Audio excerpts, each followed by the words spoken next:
মই পোনপ্ৰথমে আপোনালোকৰ এই মাধ্যমৰ জৰিয়তে আৰু আপোনালোকে যে আজি নগাঁও বৰ্তমান নগাঁও বিশ্ববিদ্যালয়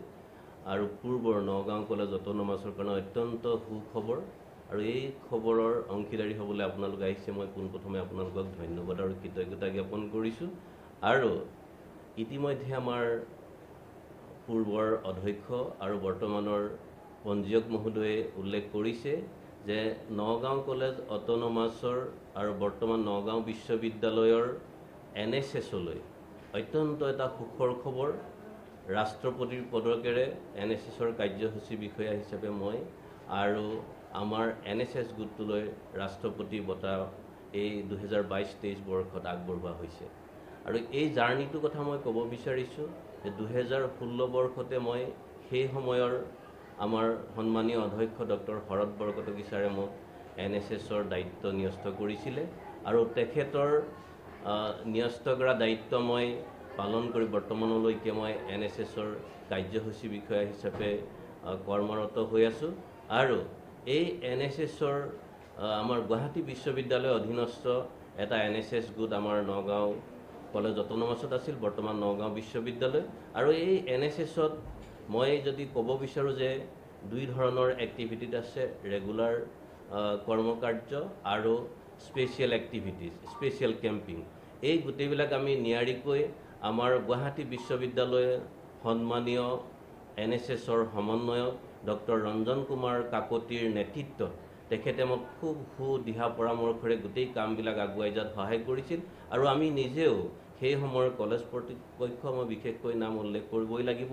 যে ডক্টৰ শৰৎ বৰকটকী ছাৰ তেখেতৰ সহযোগিতাৰে আমি খুব সুন্দৰকৈ কিছুমান ইনোভেটিভ কাম আমি হাতত লৈছিলোঁ যেনেধৰণে আমি ক'ব পাৰোঁ সাৰথি দা টাইম বেংক আৰু আমি এখন গাঁৱত আমি শিপিনীসকলক তেওঁলোকৰ জীৱিকাকে ধৰি NSSৰ জৰিয়তে আমি এনেধৰণৰ কিছুমান কাম আমি হাতত লৈছিলোঁ বোধ কৰোঁ সেই কামবিলাকৰ জৰিয়তে মিনিষ্ট্ৰী অফ ইউথ এফেয়াৰ্ছ আৰু স্পৰ্টছৰ ফালৰ পৰা মাই ভাৰত NSS এৱাৰ্ড আমাক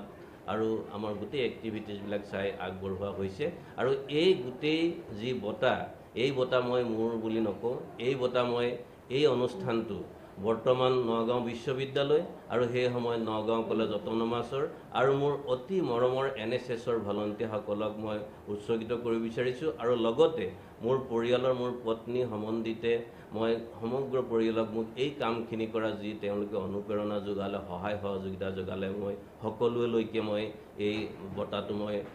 তেখেতলোকক উৎসৰ্গা কৰিছোঁ আৰু বৰ্তমানৰ আমাৰ